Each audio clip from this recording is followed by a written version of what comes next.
pleasant memory is all that remains of a world with 1 or 2 horsepower. Old Dobbin would find himself quite out of place on a fast and crowded highway.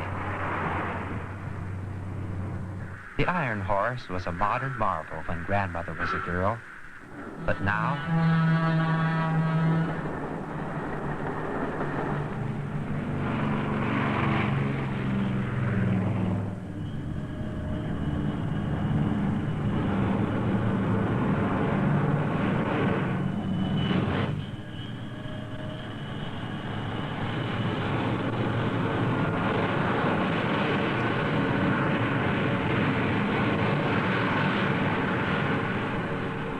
Today, cameras and rockets 100 miles above the Earth are giving us a glimpse of what the passenger of tomorrow may consider commonplace.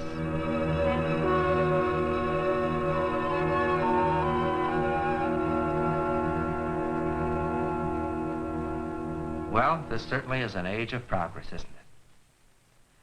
There's been more of scientific discovery, more of technical advancement and material progress in your lifetime and mine than in all the ages of history.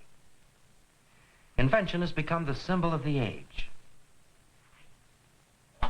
And the mousetrap could well be the symbol of invention. What father hasn't said to his offspring, son, build a better mousetrap and the world will be the pathway to your door? And the sons have been busy doing just that, thinking, planning, working, and they've built their better mousetraps. For man has discovered a lot of things.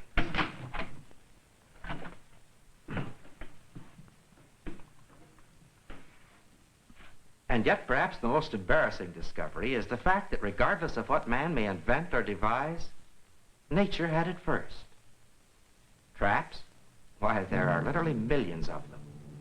Far more wonderful and complex than anything man has ever thought of.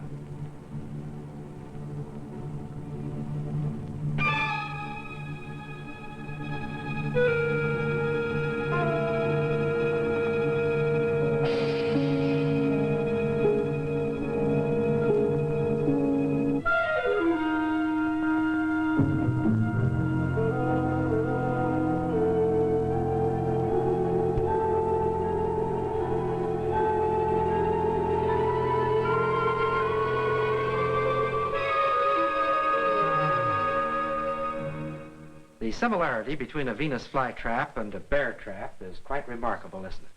The general appearance, the teeth, the action. Now, the bear trap has a trigger right there. And if that trigger is pushed... Now, the Venus flytrap has a trigger also.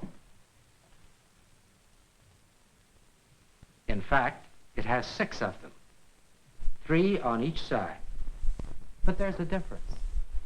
The bear trap doesn't know a bear from a piece of wood, but the Venus flytrap does. You see, to touch the trigger hair just once is not enough. Nothing happens. But if we touch the trigger hairs more than once, and at just the right intervals, the trap is sprung. You see, no energy is wasted on a twig or a leaf that might fall into the trap. But even more amazing is how those trigger hairs work. There is actually a flow of electrical current from those tiny trigger hairs to the apex of the plant. And when anything touches them, the flow of current is interrupted. A correct number of these negative impulses will cause the trap to spring. If the insect struggles to get away, more pulses cause the trap to close even tighter. Man may have thought he built a better mousetrap, but he's never built one like this. Why, the trap is also a stomach. The animal will soon be digested by the plant, and in a few days, the Venus flytrap will be open for business again. Now, that action of the jaws snapping shut, it can take place in a 25th of a second. It can even catch flies. And yet the plant is completely devoid of muscle tissue. That flow of electric current, we know it's there. And yet the plant has no nervous system. How does it happen? Someday we'll know. The plant life of North America's bogs and swamps reveals that a master craftsman has laid out with intricate design a variety of traps to serve the needs of nature. Some of the traps are passive. The trumpet plant, for example, is a type of pitfall. It's composed of a long, slender tube which will average from 18 to 24 inches in length. Down inside the tube are tiny glands that produce a nectar, and the nectar serves to attract the insects. The cobra plant is another type of pitfall, and like all the others, it may be passive, but it's very effective.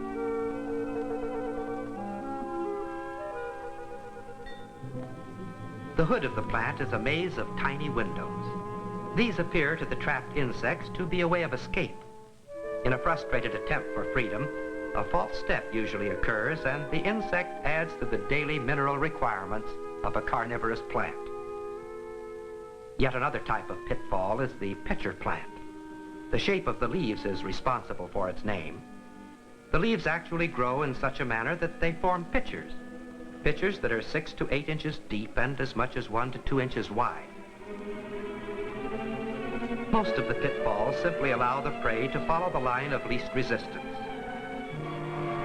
Getting out, however, is an entirely different matter. The tiny hairs on the welcome mat suddenly become spears that surround a prison. When an insect topples in, a pool of death awaits below. The liquid will put him to sleep and then digest him. The traps always eat what they catch. Beautiful, isn't it? But these are not flowers. They're leaves of the sundew plant, nature's own brand of flypaper, and they're covered with bright red hairs. The glands that manufacture the sticky secretion are located at the ends of these hairs, and it is through these same glands that the food is assimilated by the body of the plant. Talk about your traps. This is a working model of one of the most fantastic traps ever built. Now the prey approaches, triggers the mechanism,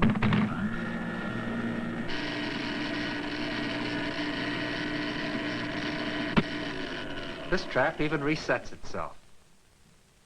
Now, can you imagine building all of this complicated mechanism into a trap the size of the head of this pin? God did it. The plant itself, the utricularia, lives beneath the surface of the water. Each of the small globular objects is a trap, much more complicated than our working model. The trap itself is so tiny that it will take a microscope to see it work. But if we're fortunate, we can actually see the plant trap tiny animals. Notice the guide hairs and the 3 small trigger hairs. Now, don't blink your eyes. You're liable to miss the catch. This little animal doesn't know which way to go, and he's just the kind of a fellow utricularia likes to have around. Did you see it? Well, I told you not to blink. You see, the catch is actually made in a 50th of a second. Now watch closely this time.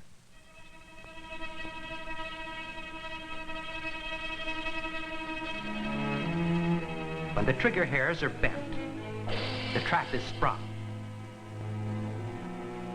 And when an animal gets sucked inside, eventually he succumbs and is digested.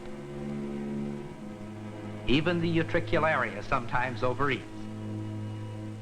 When we see such a complex mechanism as this, and remember it's no larger than the head of a pin, man's best traps look strangely cold and ineffective by comparison. Man's progress has not been due to discovery of new things, but merely to the uncovering of principles and devices that God ordained in nature.